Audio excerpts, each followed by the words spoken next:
Radio থেকে ঘোষণা করলো যেরকম। আপনি অডিশনে পাশ করেছেন মানে স্বাধীনতার আগে না পরে?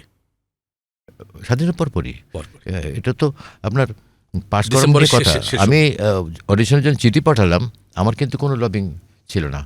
আমি আজ পর্যন্ত যতগুলো কাজ করেছি, সরকারি বেসরকারি বা যত কাজ করেছি, আমি কোনো লবিংয়ে করিনি। ইসমাত তোহার লবিং কেন লাগবে? না, তার কণ্ঠটি তো না, আছে। সেটা তো আমি তৈরি করেছি এরকমভাবে একেবারেই। কিন্তু অনেকে বলে কি যে এই সরকারি কাজে অমুক জায়গায় প্রধানমন্ত্রীর কাজে উপস্থাপনায় বা আপনি রাষ্ট্রপতি। শিল্পী যে যখন ডাকবে তার কাজ করবে, হ্যাঁ। এটা শিল্পীর কাজ। হ্যাঁ, সেটা কোনো দল থাকার কথা না। একেবারেই। শিল্পীদের কোনো দল থাকা উচিত না।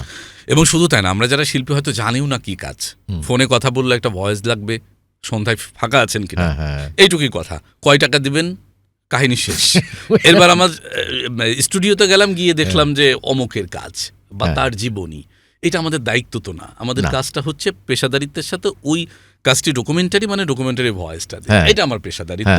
আর ঠিকঠাক মতো আমার টাকাটা বুঝে নেওয়ার একটা পেশাদারিত্ব। এটা তো এই তো আছে। আমার কাজ।